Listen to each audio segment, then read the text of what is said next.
वक्रतुंड महाकाय कोटिसूर्य समप्रभ निर्विघ्नं कुरु मे देव सर्वकार्येषु सर्वदा। यत्कृपालवमात्रेण मूको भवति पंडितः वेदशास्त्रशरीरां तां वाणी वीणाकरां भजे। योगेन चित्तस्य पदेन वाचां मलं शरीरस्य तु वैद्यकेन योपाकरोत्तं प्रवरं मुनीनां पतञ्जलिं प्राञ्जलिरानतोऽस्मि।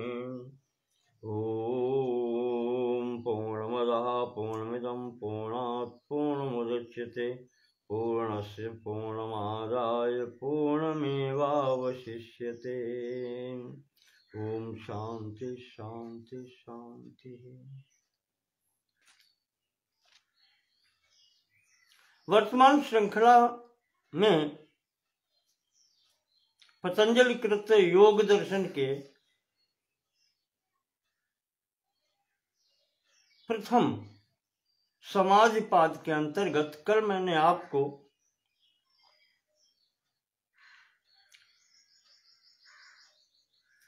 चित्त की वृत्तियां बतलाई। मुख्य रूप से 5 प्रमाण विपर्य, विकल्प, निद्रा, स्मृतियां, स्मृति जिसको कहते हैं, जिसमें से प्रथम जो वृत्ति है प्रमाण, उसका मैंने विस्तृत परिचय आपको कल के खंड में दिया था। प्रमाण 3 प्रकार के, प्रत्यक्ष, अनुमान और आप्त।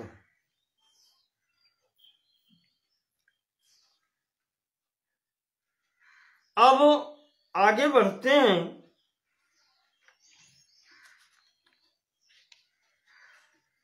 आठवें सूत्र में महर्षि कहते हैं विपर्ययो मिथ्या ज्ञानम अतद रूप प्रतिष्ठम। अतद रूप प्रतिष्ठम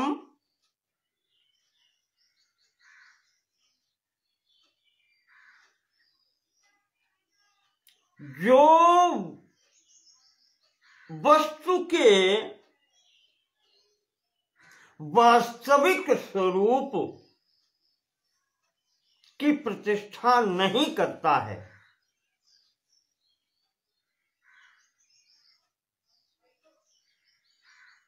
वो क्या है? मिथ्या ज्ञानम।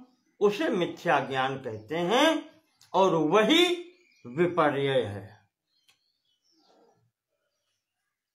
ये चित्त की दूसरी वृत्ति बताई थी।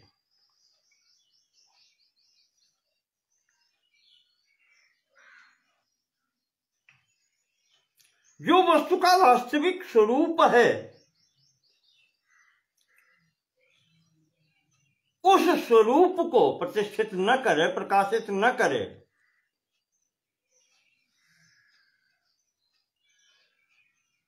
वो मिथ्या ज्ञान है और ये मिथ्या ज्ञान ही विपर्य कहलाता है।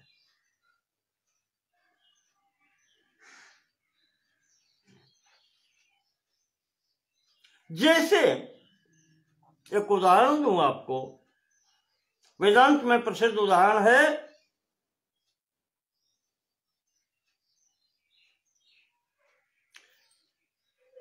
रस्सी में सर्प की प्रतिष्ठा।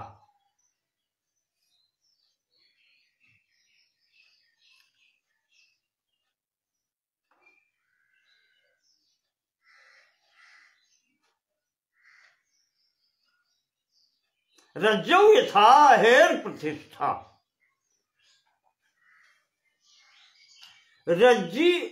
रज्जू में या रस्सी में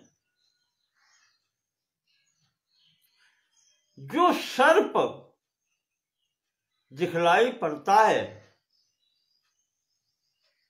वास्तव में वो रस्सी है, सर्प नहीं है। पर ऐसा लगता है कि ये सर्प है, अर्थात सर्प का ज्ञान हो रहा है, तो यह ज्ञान विपर्यय है। ये चित्त की वृत्ति, इसी को विपर्यय कहते हैं।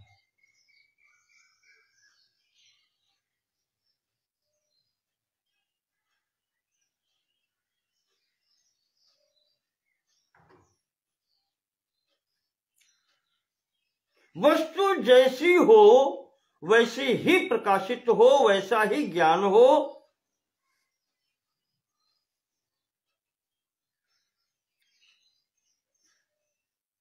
तो वह प्रमाणित होती है, वो प्रमाण के अंतर्गत आती है। और जब उससे विपरीत आभासित हो तो विपर्यय कहलाता है।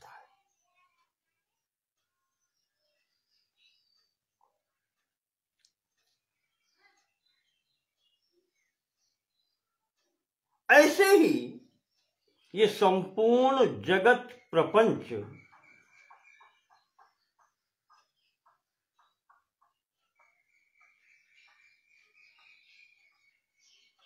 वेदांत मत के अनुसार ब्रह्म में ही प्रतिष्ठित है। वास्तविक वस्तु जो ब्रह्म है, उसके स्थान पर जो ये समस्त प्रपंच, सृष्टि प्रपंच दिखलाई पड़ता है, यह मिथ्या ज्ञान है, यही विपर्यय है।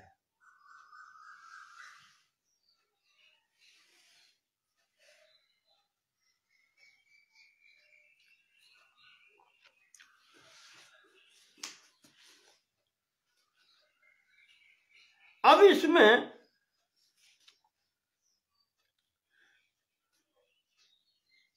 सूत्र में जैसे देखें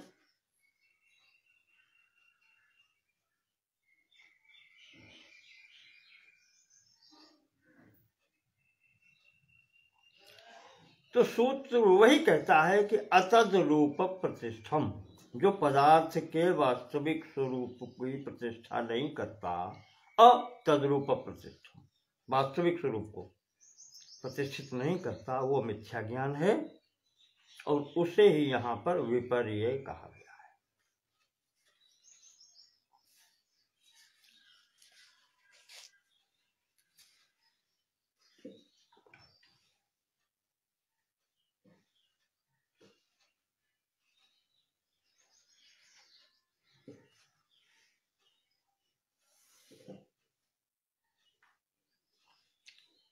अब ये जितनी भी वृत्तियां हैं, मैंने आपको पहले ही बताया था, वृत्तया पंचतया क्लिष्टा क्लिष्टा, ये क्लिष्ट भी अक्लिष्ट भी, क्लेश बढ़ाने वाली भी और क्लेश का नाश करने वाली। तो जब विपर्यय का ज्ञान हो जाता है कि ये विपरीत है, जैसे मैंने आपको शब्द प्रयोग किया सृष्टि प्रपंच का ब्रह्म में स्थिति, इसीलिए इसका नाम माया दिया गया है। माया, या जो मां नहीं है पर प्रतीत हो रही है, ये मिथ्या ज्ञान है।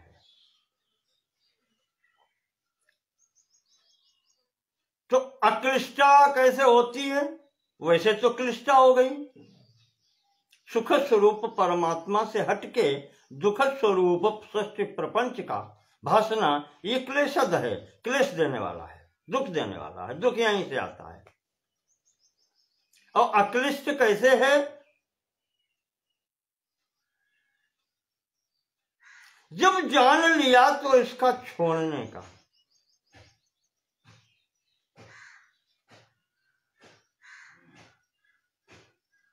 ये हेय है,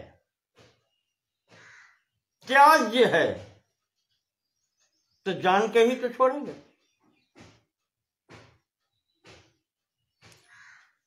तो जब इसका त्याग होगा तब अक्लिष्टा,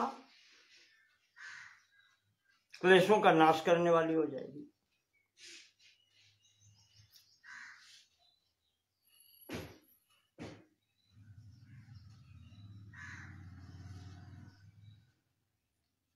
क्योंकि जब साधक बहिर्मुख से अंतर्मुख होता है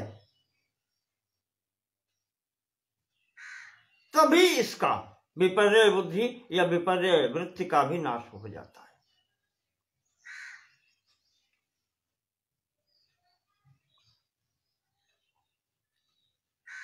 इस प्रकार से ये विपर्य का की स्थिति है कि जो वस्तु जैसी है वैसी न प्रतीत होकर के विपरीत प्रतीत हो, ये जो मिथ्या ज्ञान है इसी को विपर्य कहते हैं। इससे आगे के सूत्र में कहते हैं शब्द ज्ञानानुपाती वस्तु शून्यो विकल्पः।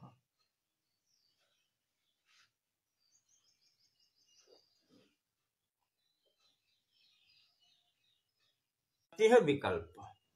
विकल्प का महर्षि ने ये बताया है कि शब्द ज्ञानानुपाती, शब्द ज्ञान अनुपाती, जो ज्ञान शब्द के द्वारा होता है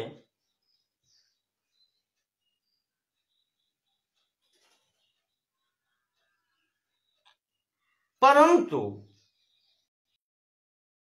तो शून्य है या नहीं है यहां इसकी अपेक्षा नहीं होती,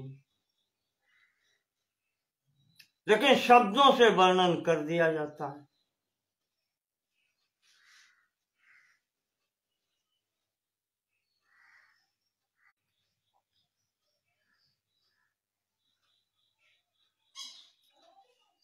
शब्द है, शब्द प्रयोग कर देते हैं। आकाश कुसुम, आकाश में पुष्प फूल, शब्द प्रयोग किया आकाश कुसुम।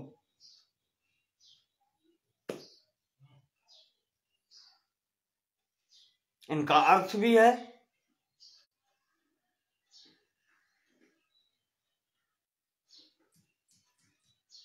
आकाश कुसुम का अर्थ है और जो ये कुछ ज्ञान पर इसकी सत्ता नहीं है। किसी ने आकाश में फूल नहीं देखे,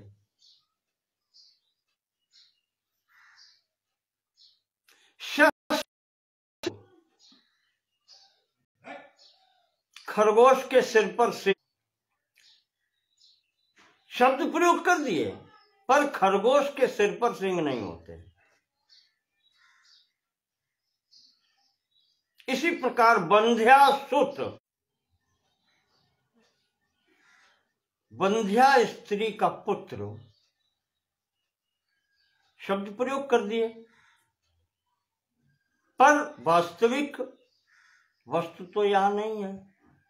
न तो आकाश कुसुम होता है, न आकाश में फूल होते हैं, न खरगोश के सींग होते हैं, न बंध्या का पुत्र होता है।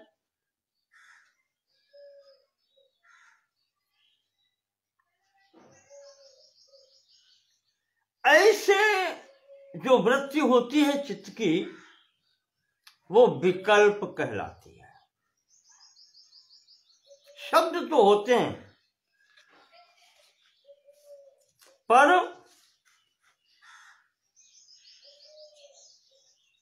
वस्तु की अपेक्षा नहीं होती है।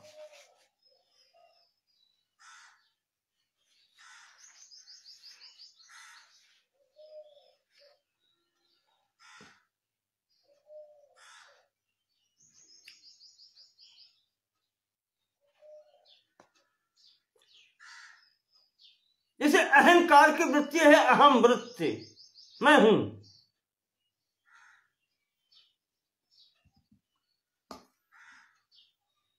वास्तविकता क्या है? अहम क्या है? अहम नाम की कोई वस्तु नहीं है। पर प्रयोग करते हैं। ये भी विकल्प है। इसीलिए ध्यान है कि वेदांत सार में योगेंद्र जी ने बतलाया था कि अहंकार को भी मन में ही सम्मिलित कर दिया गया है।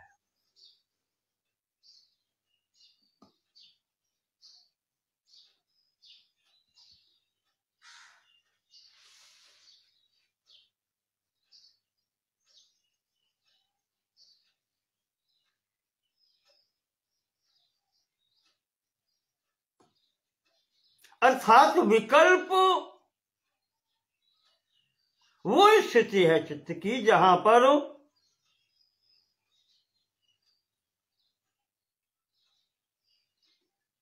जो ज्ञान है वह वस्तु से शून्य है, वस्तु के न होते हुए उसके विषय में शब्द ज्ञान, यही विकल्प है।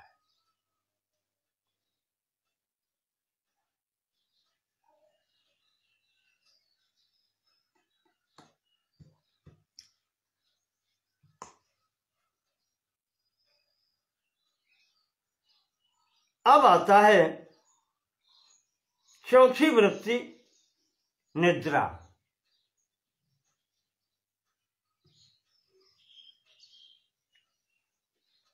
दसवें सूत्र में महर्षि कहते हैं अभाव प्रत्ययालंबना वृत्तिर निद्रा।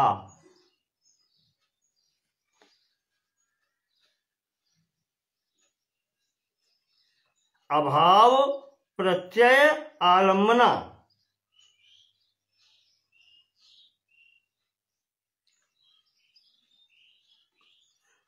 वृत्ति ही निद्रा। वह वृत्ति जो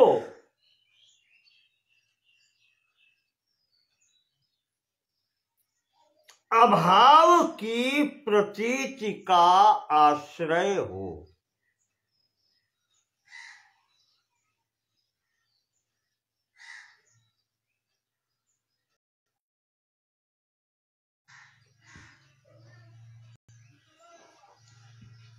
अभाव की प्रतीति का आश्रय का कहने का तात्पर्य यह है कि जिस स्थिति में अभाव का तात्पर्य है कि कुछ नहीं है,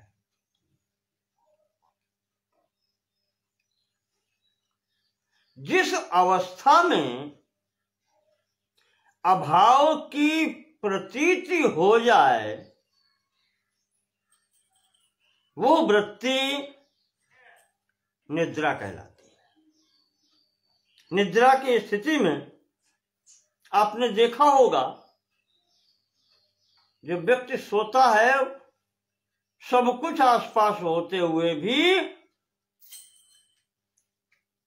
उसको अभाव की प्रतीत हो जाती है कि कहीं कुछ नहीं है, इसीलिए तो सो जाता है। और जब जागृत होता है, सो करके उठता है, तो उसे यह प्रतीति रहती है कि मैं सो गया था इसलिए मैं कुछ जान नहीं पाया। तो उस निद्रा की अवस्था में उसे अभाव की भी प्रतीति होती है।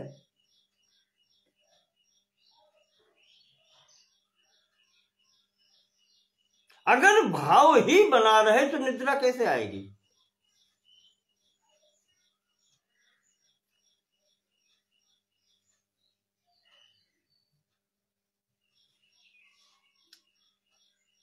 शरीर अवस्था भेदे,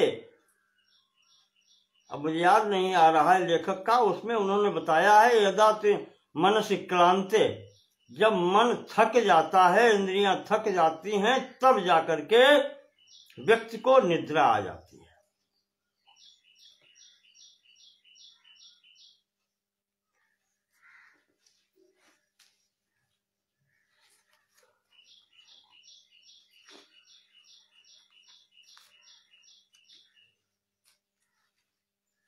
निद्रा की स्थिति जो है,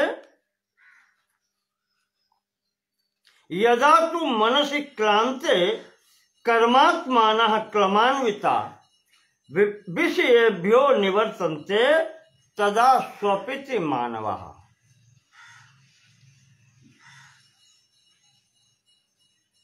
ऐसा कहा गया है।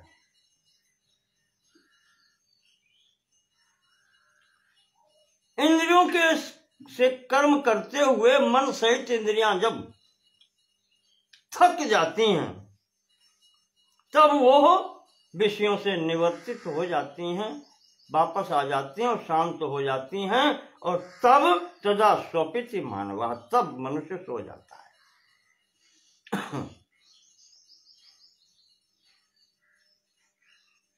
भाव ये कि सोते समय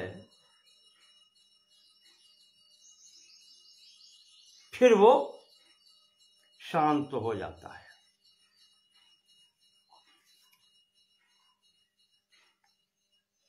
उस स्थिति में कुछ किसी भी वस्तु का भाव नहीं रहता। आत्मा तो रहती ही है, वो तो है, वो तो मूल आधार है। कौन करता है अनुभव, कौन करता है, वो रहेगा। अन्य वस्तुओं का अभाव हो जाता है।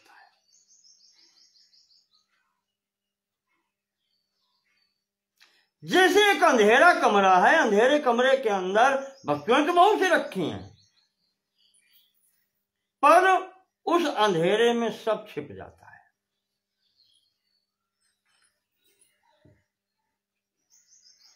और अभाव की प्रतीति होने लगती है कि कुछ नहीं है।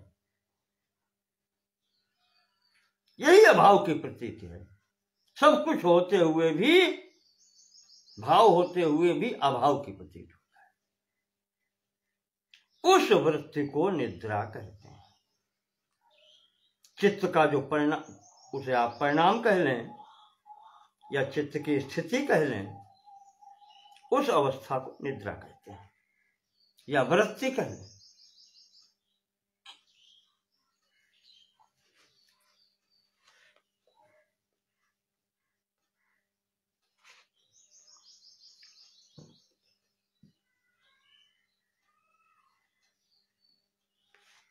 अब इस निद्रा के अंतर्गत 3 स्थितियां मानी गई हैं। जागृत स्वप्न सुषुप्तम च गुणतो बुद्धि वृत्तया। जागृत यानी कि सोने से पूर्व की स्थिति, स्वप्न क्या कहें उसको, आधा जागृत, अर्ध जागृत या अर्ध सुप्त, जहां पर मन जागृत रहता है, इंद्रियां शिथिल हो जाती हैं। और उसके बाद में सुषुप्त, गंभीर निद्रा।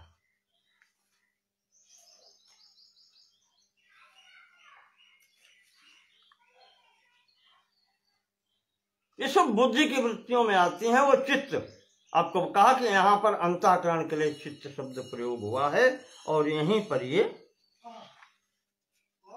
आती हैं। इस प्रकार से निद्रा वृत्ति हुई। और अग्रिम वृत्ति जो है, अंतिम 5वीं वृत्ति, उसको कहते हैं स्मृति।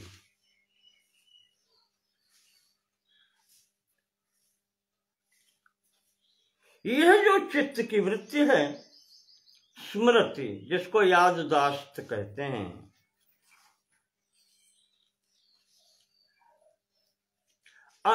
महर्षि जी कहते हैं 11वें सूत्र में, अनुभूत विषया संप्रमोषः स्मृति। अनुभूत विषयाणाम असंप्रमोषः स्मृति। जो जिन विषयों का हम अनुभव कर चुके हैं पूर्व काल में,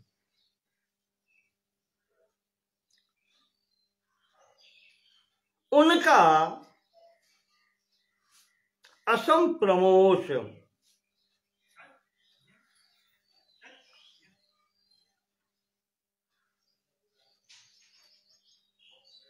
किसी के द्वारा न चुराया जाना, अर्थात वैसा का वैसा ही बना रहना।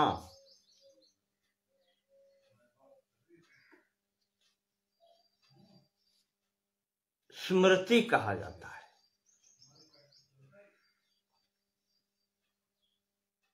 अनुभूत विषय का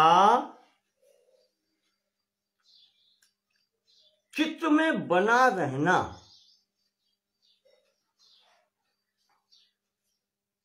और समय पर फिर जागृत होना उस ज्ञान का, ये स्मृति कहलाता है। अनुभूत विषया संप्रमोषा स्मृति। अनुभूत किए हुए विषयों का ज्ञान न भूलना, ये स्मृति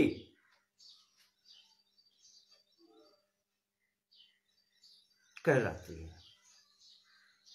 ये पांचवी वृत्ति है।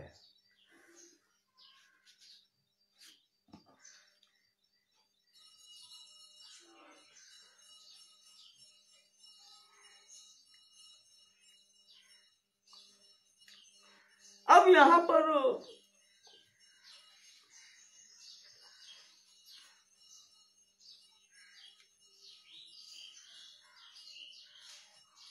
दो स्थितियां हैं। एक तो मैंने आपको बताया था वेदांत में भी कि अनुभव और स्मृति एक साथ नहीं, अनुभव पहले होता है और स्मृति बाद में होती है।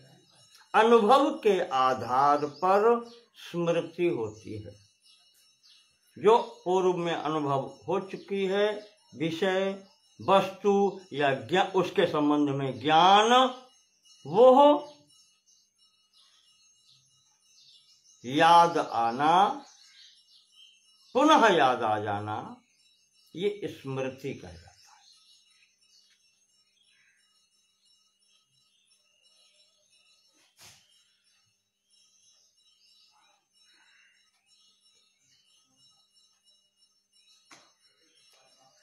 ये वृत्तियां हैं चित्त की।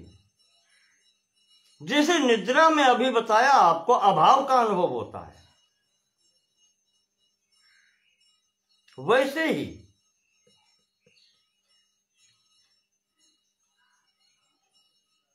अनुभव के आधार पर, पूर्व अनुभव के आधार पर स्मृति का भी स्थिति होती है। और ये सब चित्त के द्वारा, ये चित्त की वृत्तियां हैं।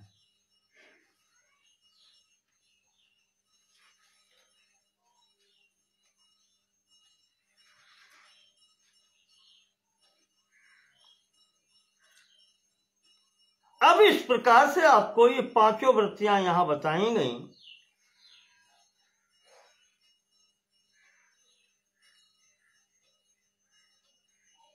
वैसे स्मृति भी दो प्रकार की बतलाई गई है। महापुरुषों ने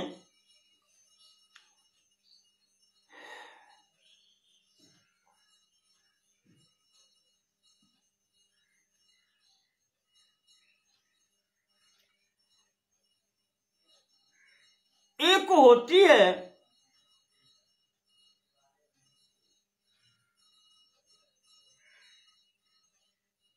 वो स्मृति जो स्वप्न अवस्था में अनुभूत याद आती है, स्वप्न में होती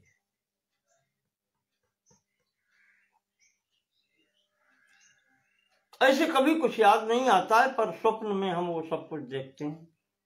स्वप्न में वही सब कुछ आता है जो अनुभूत होता है, पूर्व अनुभव का होता है। इसको अगर नाम दें, इसको नाम दिया गया है भावित स्मृति। भावित स्मृति अर्थात मिथ्या पदार्थ विषयक जो स्मृति है वो स्वप्न में होती है। अब मिथ्या पदार्थ उसको कैसे कहें? कभी तो अनुभव हुआ है, किसी रूप में उसका अनुभव हुआ है।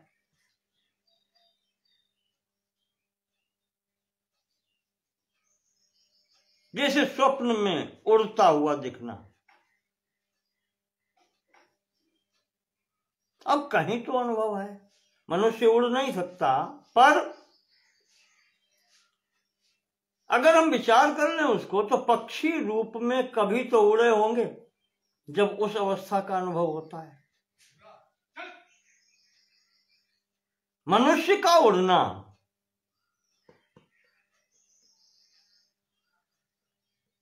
यह मिथ्या है, नहीं हो सकता, विपर्य ज्ञान। पर वहां स्वप्न में ये होता है। तो ऐसा अनुभव जो है, भावित स्मृति होती है, एक होती है अभावित स्मृति, जो यथार्थ पदार्थ को संबंध में जो अनुभावित ज्ञान है, और वो उस पदार्थ को देख करके या उस स्थिति में जागृत अवस्था में याद आ जाती है, वो है अभावित स्मृति। ये जागृत काल में होती है। अब ये पांचों वृत्तियां जो बताई गई हैं, प्रमाण, विपर्य, विकल्प, निद्रा और स्मृति, चूंकि अंतःकरण, मैंने आपको पहले ही बताया कि यह भी त्रिगुणात्मक है, सतोगुण, रजोगुण, तमोगुण से युक्त है।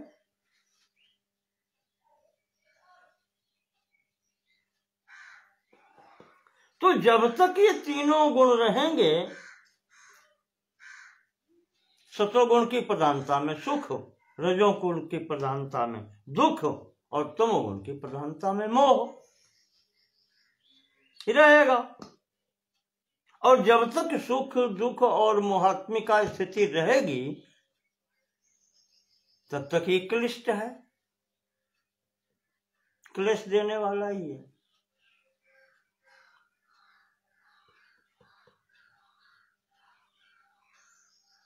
क्लेश आगे बताएंगे।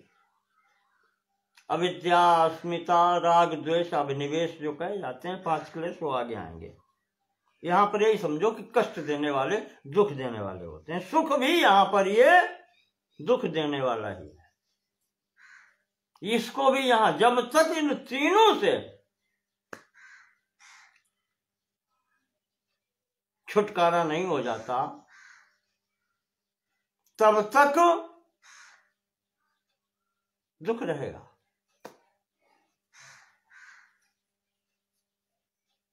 तो इसलिए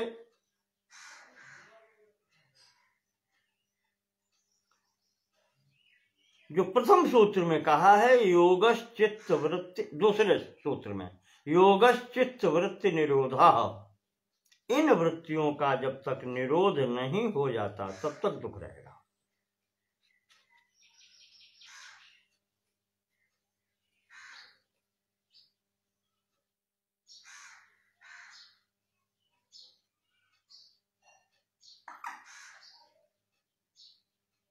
अब सुख किस प्रकार से दुख है?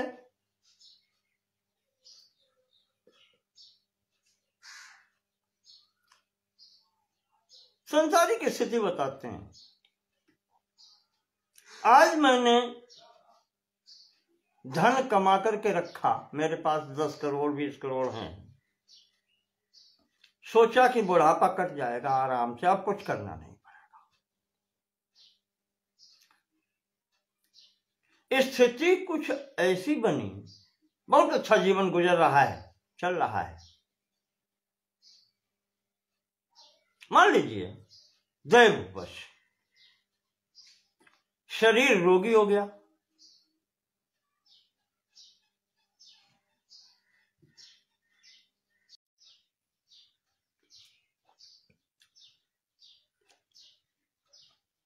तो मैं कह रहा था कि मैंने 10 करोड़ 20 करोड़ कमा के रखे, दैववश कोई रोग लग गया, अब उसकी चिकित्सा में सब खर्च हो गया, सब व्यय हो गया, अब कुछ नहीं रहा।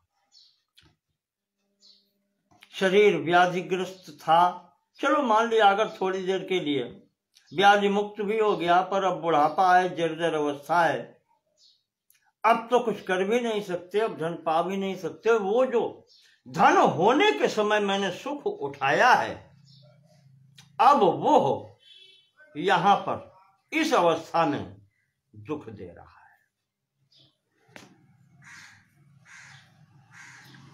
बड़े बड़े सोचते हैं कि जब ऐसा था तो ऐसा था तो ऐसा था, अब कुछ नहीं है। अब वो जब तक जीवन रहेगा वो सुख अवस्था भी दुख परिणामी है। महापुरुष कहते हैं अर्थानाम अर्जने दुखम व्यय दुखम, जिसका प्रारंभ भी दुख से है, जिस अवस्था का परिणाम भी दुख से है, वो वर्तमान में दुख ही है। तो इसको याद आता है,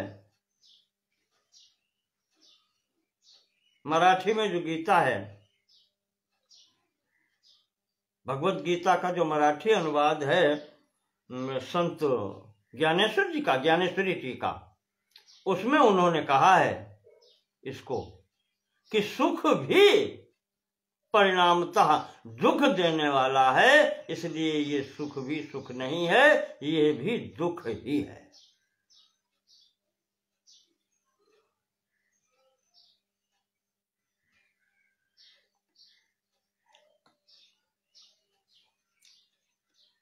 तो बताया आपको कि वृत्तियां सतोगुणी, रजोगुणी, तमोगुणी, तीनों गुणों के स्तर से होने के कारण ये दुख रूप ही हैं, क्लेश स्वरूप ही हैं। और ये इसी कारण से हेय हैं या त्याज्य हैं। अब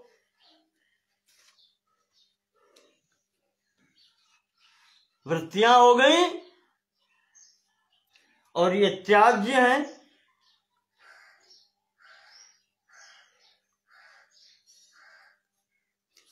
तो इनका त्याग या निरोध कैसे होता है?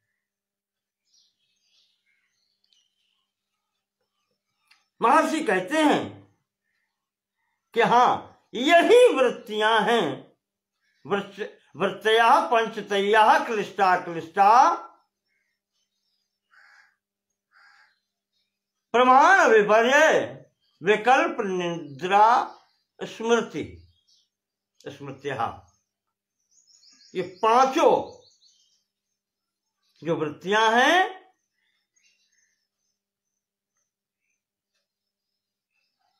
सबका विवरण दे दिया। और आगे कहते हैं कि अभ्यास वैराग्याभ्याम तन्निरोध, इन वृत्तियों का निरोध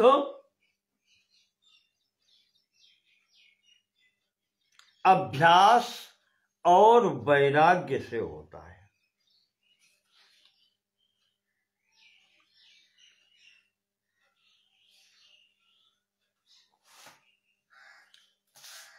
इनका निरोध या इनसे छुटकारा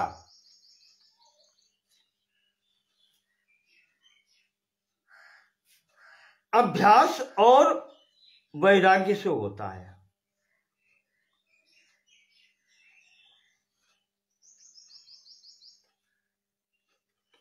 आपको याद होगा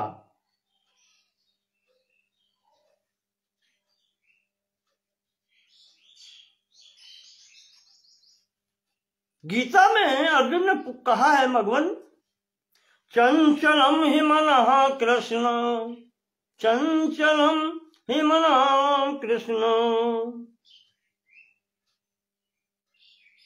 प्रमाथो बलवदृढ़म्।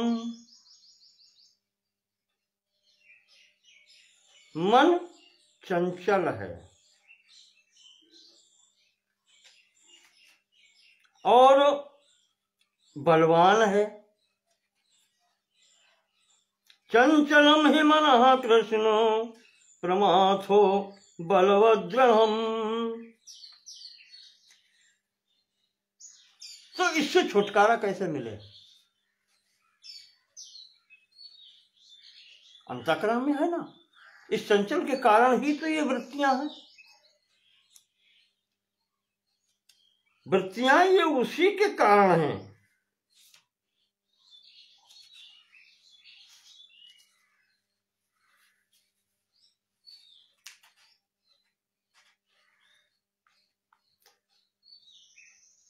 तो अर्जुन ने जो पूछा, श्रीमद् भगवद गीता के 6ठे अध्याय में, चंचलम हि मनः कृष्ण प्रमाथि बलभद्रम तस्याहम निग्रहम मन्ये वायोरिव सुदुष्करम।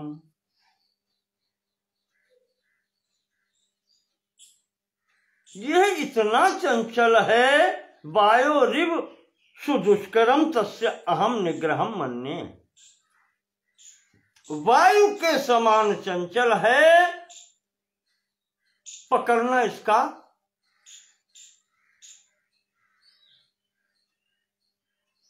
सुदुष्करम, बहुत दुष्कर है, नहीं पकड़ा जा सकता इसको। तो भगवान ने वहां पर उत्तर दिया है कि असंशयम महाबाहो मनो दुर्निग्रहम चलम। कहते हैं अर्जुन, बात तो तुम्हारी ठीक है,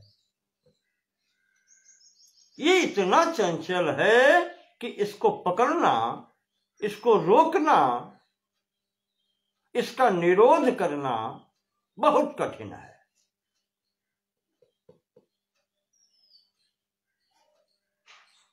पर अभ्यासेन तु कौन्तेय वैराग्येन च गृह्यते।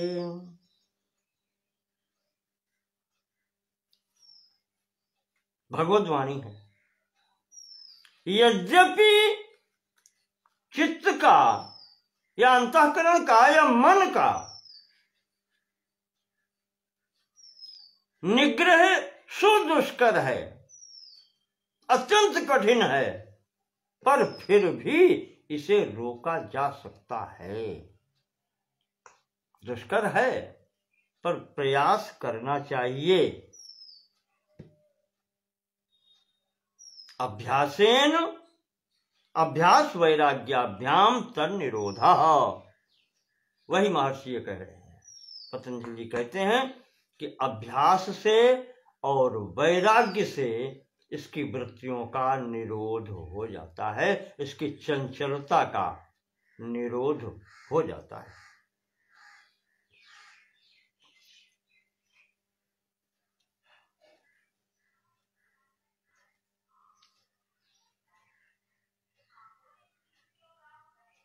तो द्वितीय सूत्र के अनुसार समाजपाद के योगश्चित्त वृत्ति निरोधा, और यहां 12वें सूत्र में यहां तक पहुंचे हैं कि यद्यपि चित्त की वृत्तियों का पकड़ना, इसको निरोध करना सुदुष्कर है, पर फिर भी अभ्यास वैराग्याभ्याम से निरोधा, अभ्यास और वैराग्य के द्वारा इनका निरोध किया जा सकता है।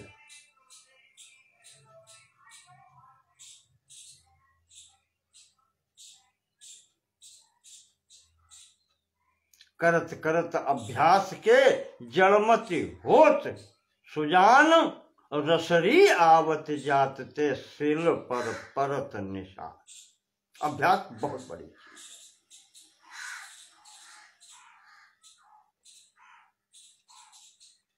अभ्यास बहुत बड़ी चीज।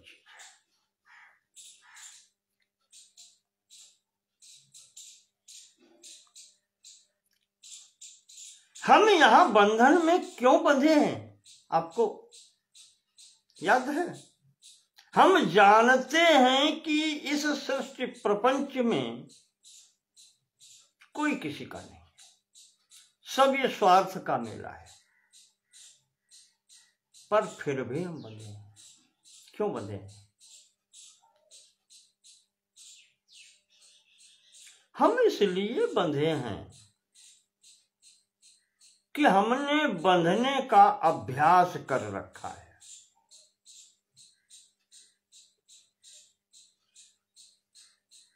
अभ्यास हो गया है बंधे होने का।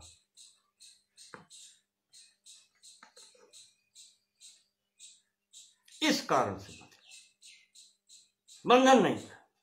आपने एक कहानी सुनी होगी,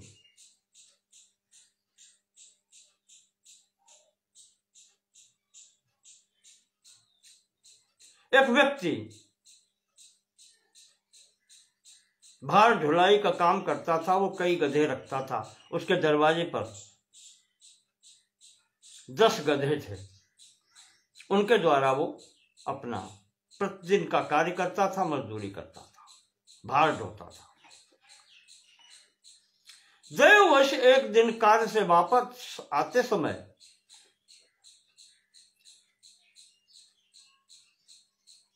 अपने दरवाजे पर गधों को बांधने लगा।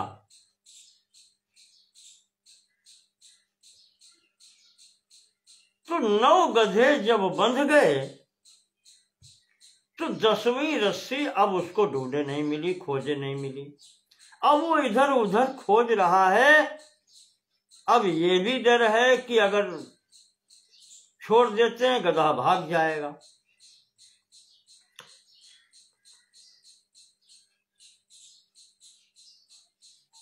तो अब वो उसका कान पकड़े खड़ा है, घर वालों को आवाज देता है, बच्चों से कहता है रस्सी नहीं मिल रही। एक महात्मा निकल रहे थे, बोले क्या हो गया, क्यों इतना शोर मचा रहा है? तो वो व्यक्ति कहता है कि महाराज एक रस्सी खो गई, इसकी 9 तो मैंने बांध दिए मेरे जानवर से, और ये 10वां, अब रस्सी दूसरी घर में है नहीं, क्या करें? एक थी वो मिल नहीं रही। महात्मा ने विचार किया, बोले ऐसा करो, रस्सी नहीं मिल रही कोई बात नहीं, इसको इसके खूंटे के पास में ले जाओ और रस्सी से बांधने की प्रक्रिया जिस प्रकार इसके पैर में करते हो वो प्रक्रिया पूरी उसी प्रकार से करो। रस्सी न होते हुए भी प्रक्रिया वो उसी प्रकार से तुम इसके साथ में कर दो।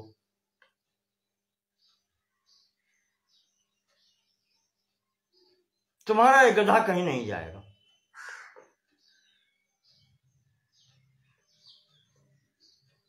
तो बेचारा क्या करता, रात भर तो खड़ा नहीं रह सकता था, तो उसने उस संत की बात मानी और ले जा करके उसके खूंटे पर, बिल्कुल जैसे खूंटे से लेकर डोरी उसके पैर में बांधता था। अब डोरी तो है नहीं, रस्सी है नहीं, पर उसने प्रक्रिया पूरी, जिसको आजकल कहें एक्टिंग, अभिनय उसने पूरा कर दिया कि जैसे उसको बांध दिया है।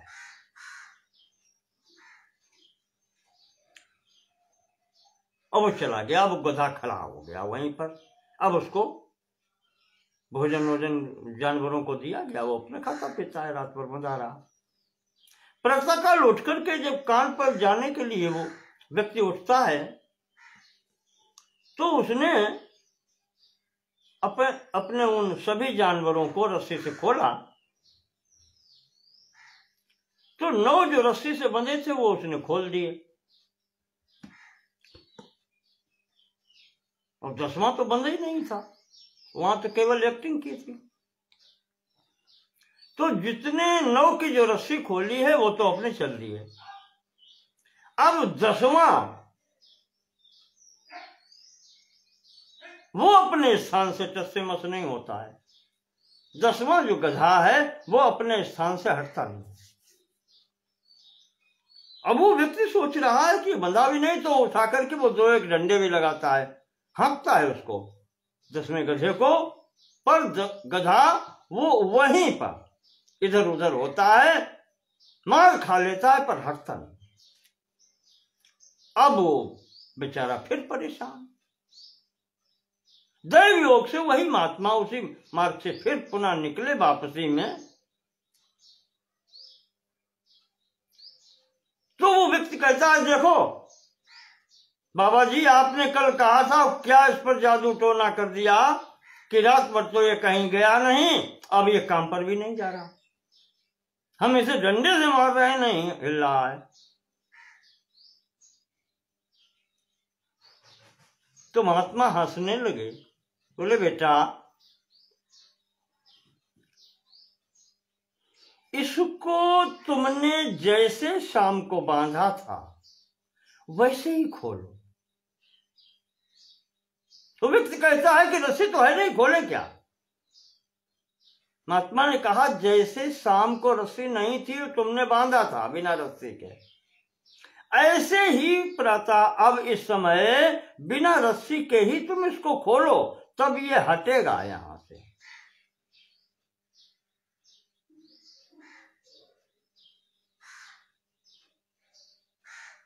उस व्यक्ति को कुछ समझ में आया, उसने बिल्कुल वैसे ही फिर अभिनय कर दिया शाम वाला, जैसे बांधने का किया था, अभी छोड़ने को किया तो गधा भाग खड़ा हुआ।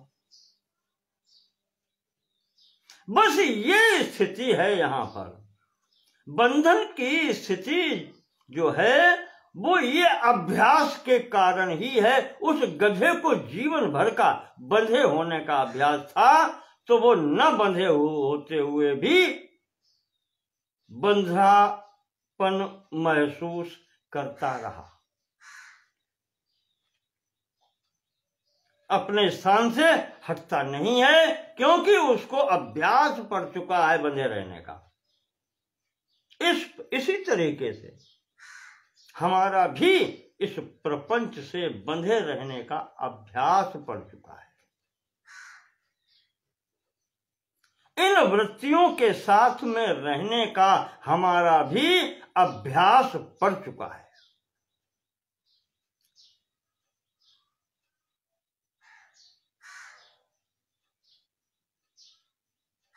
पुरुष और प्रकृति के सन्निधिवश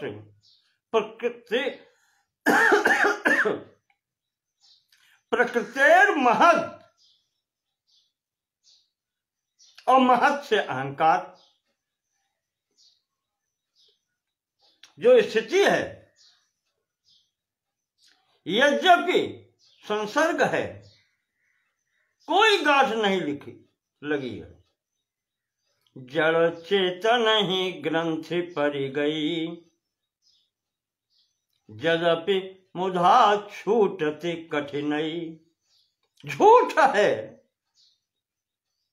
ग्रंथि कोई नहीं है,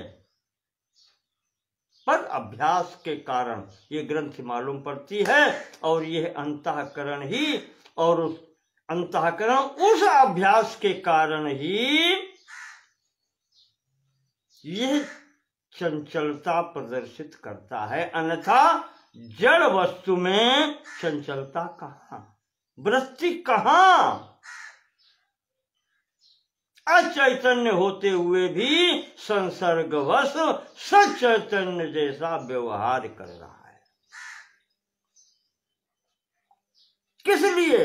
अभ्यासवश।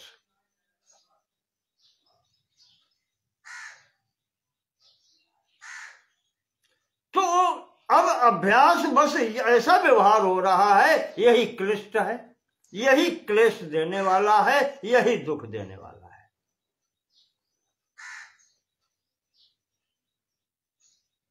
और जब इसी प्रकार से अभ्यास करते हुए इससे छुटकारा हो जाएगा, इन वृत्तियों का निरोध हो जाएगा, जड़ अलग हो जाएगा, चैतन्य अलग ज्ञान हो जाएगा, तो वो जड़ तो फिर कर्तव्य विमूढ़, वो क्या क्रिया कर सकता है?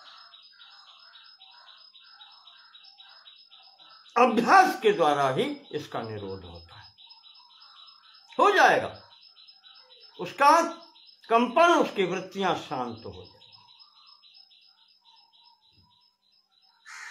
और यही स्थिति है वैराग्याभ्याम, अभ्यास वैराग्याभ्याम, इन दोनों से। ये दो साधन हैं, और इन दोनों के साधन के लिए ही यह अष्टांग योग का उपदेश दिया गया है। अभ्यासेन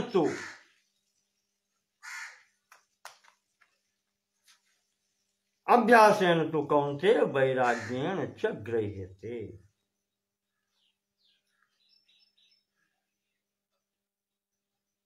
अभ्यास और वैराग्य से इन वृत्तियों का निरोध होता है या निरोध किया जाता है, गृहीत से पकड़ा जाता है इनको। यद्यपि ये दुर्निग्रहम चलम ऐसी स्थिति में है, पर गृहीते च पकड़ा भी जाता है।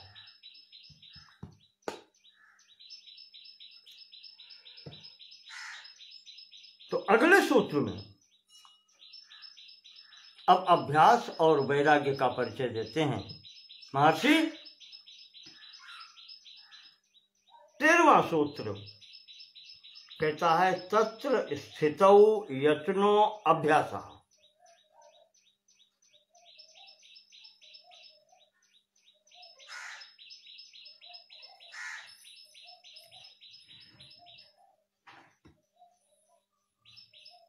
तत्र स्थितौ जो बताई हैं, तो उन दोनों में जो प्रयत्न पूर्वक बार बार किया जाता है उसको अभ्यास कहते हैं। यत्नो अभ्यासा।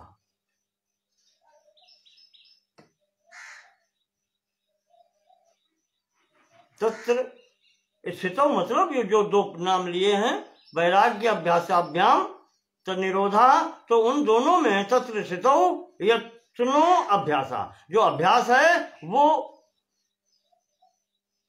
यत्न करना, बार बार दोहराना, उसे अभ्यास कहते हैं। प्रयत्न करना अभ्यास कहलाता है। जैसे कोई वस्तु या आप किताब पढ़ते हैं, कुछ याद करना है, कंठस्थ करना है, तो उसको क्या करते हैं, बार बार पढ़ते हैं, प्रातःकाल सायंकाल, और बार बार पढ़ते हैं, बार बार करते, यही अभ्यास है। पुनः पुनः उसको दोहराना, वही क्रिया करना, यह अभ्यास है।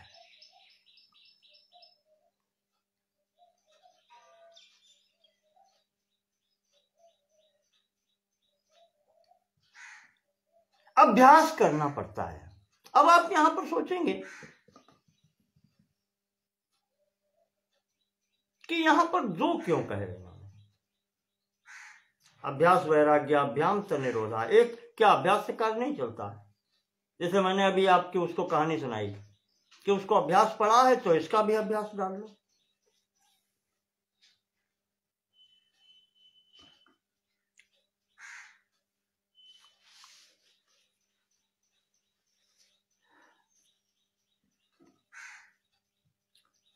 तो इसका महर्षियों ने एक अच्छा सा उत्तर दिया है।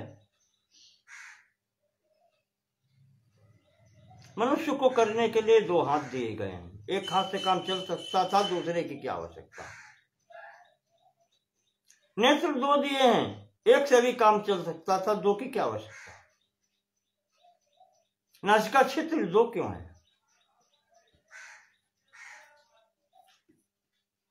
कान दो क्यों है?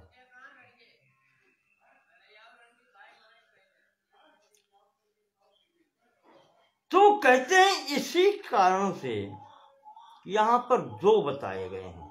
अभ्यास से पूरा कार्य नहीं हो पाता है, इसके साथ में वैराग्य की आवश्यकता है।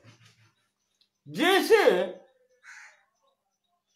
किसी पक्षी का अगर एक पंख हो तो आकाश में उड़ नहीं सकता, उस उड़ने की प्रक्रिया के लिए उसके दोनों पंख आवश्यक हैं। मनुष्य को गमन प्रक्रिया के लिए उसके 2 पैर आवश्यक हैं।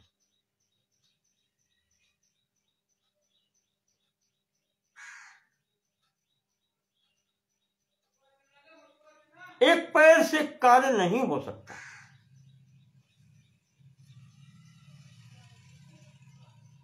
तो यहां इस प्रक्रिया के लिए भी 2 की आवश्यकता है।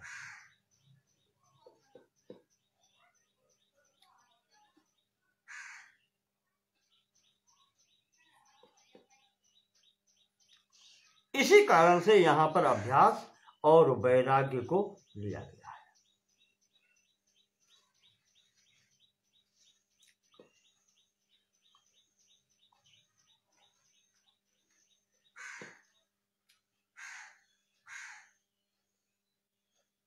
और आध्यात्मिक रूप से विचार करें, ये तो लौकिक बता दिया। देखो, चित्त की जो वृत्तियां हैं,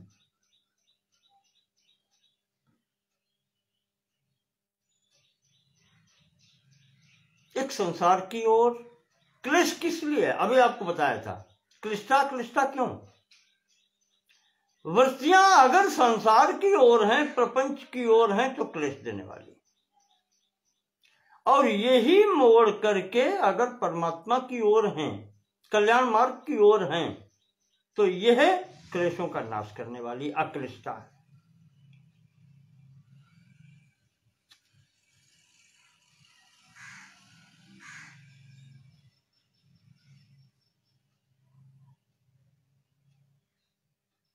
अभी जैसे आपको ये कहा, तो अब अगर इधर चलेंगे,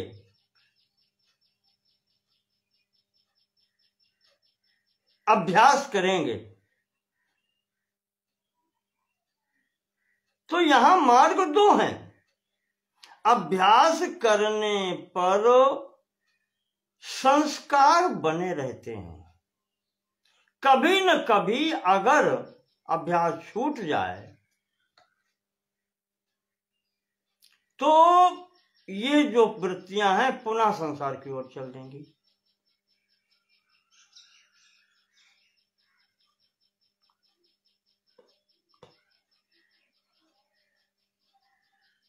पर यदि साथ में वैराग्य लगा हुआ है, वैराग्य हो गया है, तो वैराग्य किससे होता है? यही सृष्टि प्रपंच से, बाहरी इससे, जो मिथ्या है उससे। तब वो अभ्यास,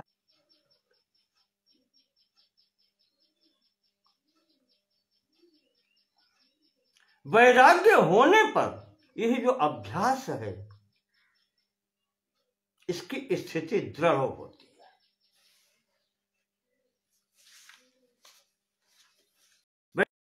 पर पुनः फिर अभ्यास कार्य करता जब है तो कितना भी शिथिल हो, लेकिन उस ओर जाने का प्रयास नहीं करता। जैसे जब समझ में आ गया कोई सफेद वस्तु पड़ी है और दूर से कुछ और लग रहा था, पास पहुंचे तो काकविष्ठा है,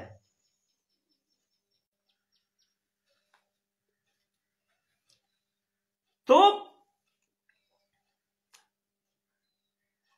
काकविष्ठा जब जान लिया तो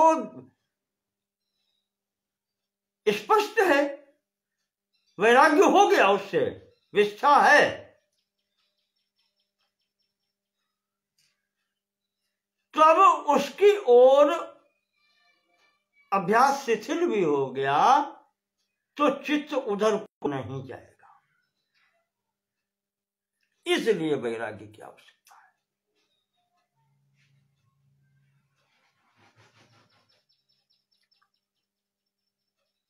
जब जान लिया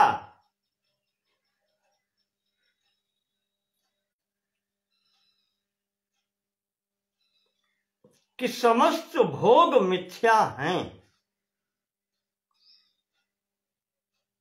तो भोगों से जब वैराग्य हो गया तो अभ्यास अगर शिथिल भी समय तो मन उधर को नहीं जाएगा। काक विष्ठा